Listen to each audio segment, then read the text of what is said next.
In this video, I'm going to show you how you can change from gestures to navigation buttons on your home screen on a Redmi smartphone. If you find this video helpful, I'll kindly request that you support me by liking the video. Now, as you can see here, I don't have the navigation buttons.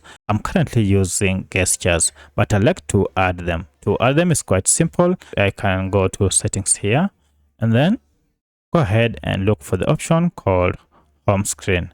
And the home screen, go to system navigation on your Redmi smartphone and then choose system navigation. As you can see, currently it is under gestures. I'd like to go ahead and change this, so I'll tap on it and you can see we have two gestures and buttons. Currently I'm using gestures and I like to switch to buttons, so I'll just tap on buttons and that is it. Now you can see the buttons have been added here, so I can now easily go back using these buttons and even go home by using or by tapping on buttons. So that's how you can change your navigation from gestures to navigation buttons.